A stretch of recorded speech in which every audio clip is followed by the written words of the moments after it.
after the success of our Universal series covering the Hippo opening, we had a request in the comments. It said, well, what about the Black Lion? And the Black Lion has recently been a text by Grandmaster Simon Williams, who I've done some work with in the past. Definitely recommend taking a look at his book on Chessable if you're interested after seeing this series. But essentially, we have another universal structure, and it'll have a couple of different names based off of how you play it. But we're going to be focusing mostly on 1d6 and 1d3. So for instance, with 1d6 versus e4, you're more than likely going to be angling for a Philidor with e5. So knight f3, for instance, we'll get there. Black Lion, you could throw that name in somewhere along the way.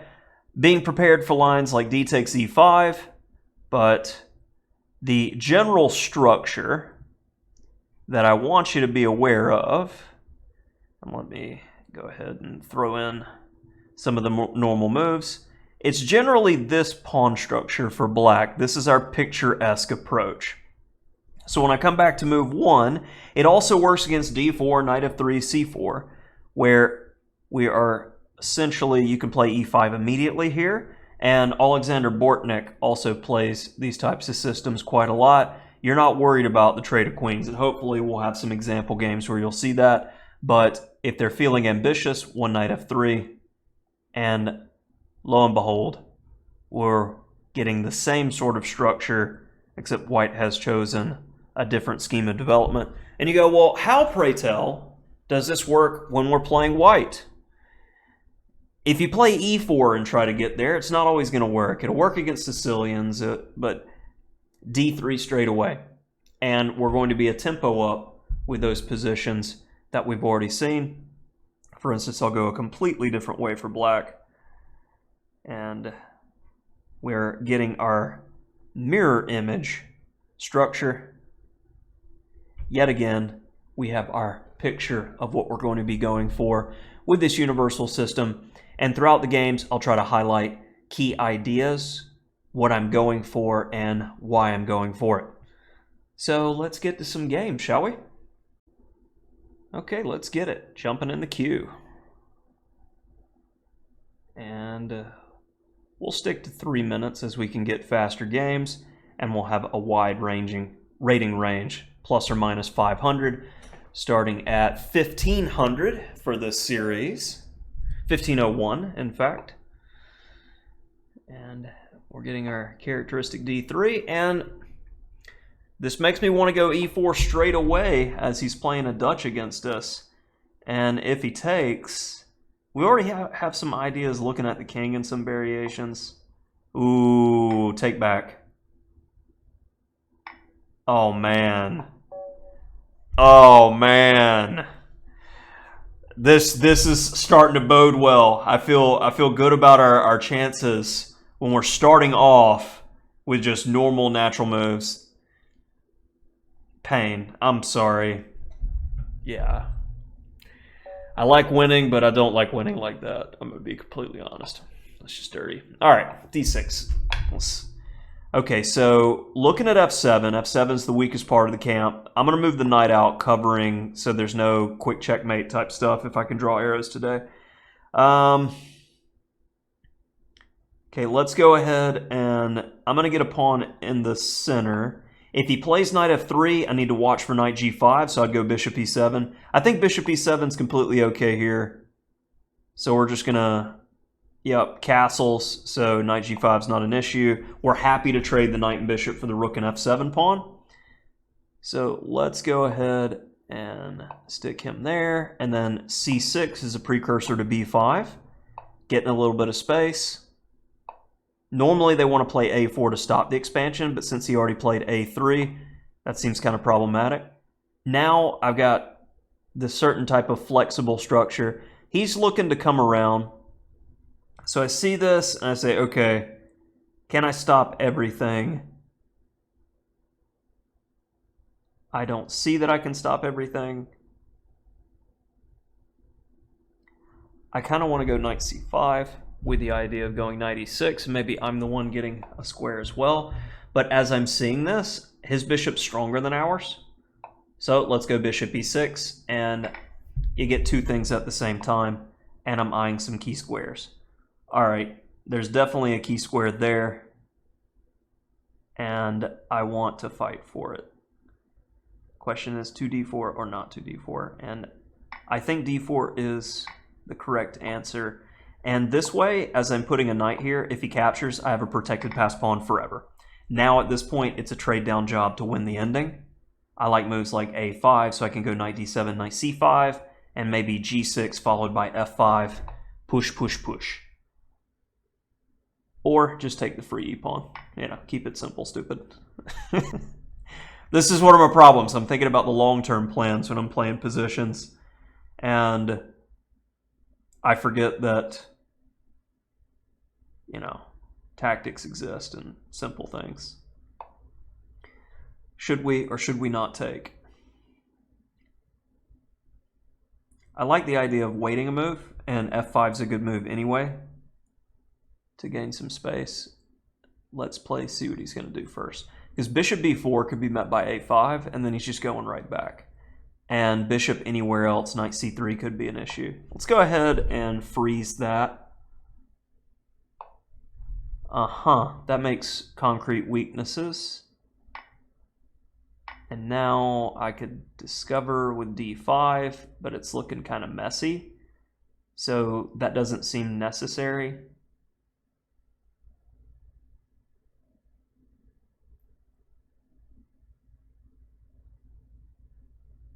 Let's take there first.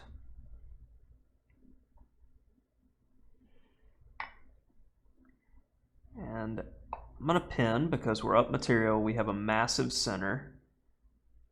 And it's just an annoying move. And it's a very soft pin. The rook can, of course, move. But trades are what I'm definitely looking for in the position. So if d5 now,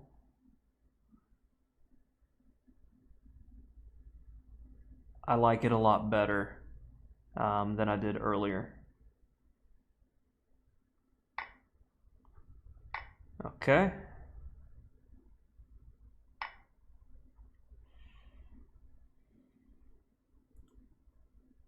That seems most accurate because I didn't want to lose either pawn in the event of queen trade. So it's like one of those, well, you told me when I'm up material trade down, but eliminating opponent counterplay is extremely important. And here, once I get in h6, there's no knight g5 or any of this. The a pawn, it's not really going anywhere. I mean, I can even throw in, say, this move, and no push for you. No push, no fun. I mean, I've even got to push. Time again. Need to focus on that. But I should catch up on the clock soon here. I want h6. I want rook fe8. And I've got the opportunity to push in the center if I so choose. Okay, I'm just going to do that in the meantime. I don't know where he's getting at with that move. I like the queen where it's at because I'm covering the long diagonal from checks. I'm going to have that safety move. It's not needed, but it's a feel-good move. What can you do? Okay, I want to keep his knight from doing that. So let's offer a queen trade. Picking up the pace is going to be highly recommended. Good thing we have our Luft, and pins make wins. Pins really make wins.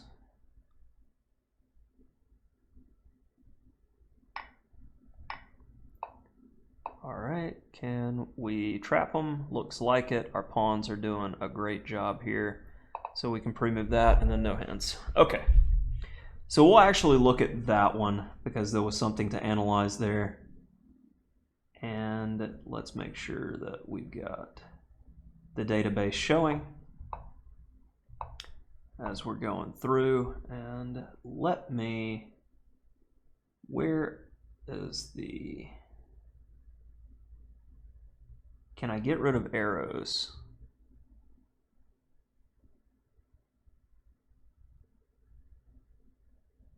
I will have to figure that out in between on the next video because I don't want these weird arrows showing the entire time when doing it. E5, it hated. But there's certain ideas we want to look for, and I know I'm gonna figure this out on the fly. Apologies for those that best arrow. Aha! There we go. Boom. If you want to get rid of those arrows, that's how you do it. Okay, so it didn't like e5, but there's certain things you need to watch out for, and mainly it's f7 tactics. So if knight f3 here, I would have played bishop e7, and if knight g5, you're okay with castling, and you need to understand this dynamic that this rook and this pawn is inactive. Multiple moves have been made with these bishop and knight. So here, if knight takes, see the huge evaluation drop. And that's something that you need to understand, that the knight and bishop, especially early in the game, is better than the rook and pawn. So little dynamics to keep in mind. And something not to be afraid of. There are some lines that I'm hoping that we'll encounter throughout, but generally I've got the structure that I'm looking for. I made a trade, his bishop's better than mine, and as soon as I saw c4, this developed the plan for me that I am looking that if I eventually go c5 and knight d4, if I do that immediately, he'll take, but he still has the pawn on d3. That's why b takes c4, and it likes taking the free pawn on e4. I don't know why I missed that twice. But I was focused on the long term here. Finally, I see it. And f5 it liked, a5 it liked, a takes b4, and it didn't go d5.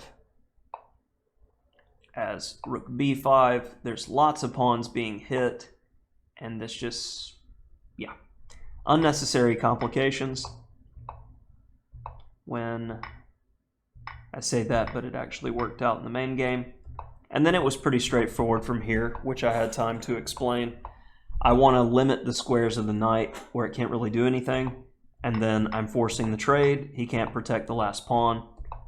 And it's going to be forced checkmate, as we saw.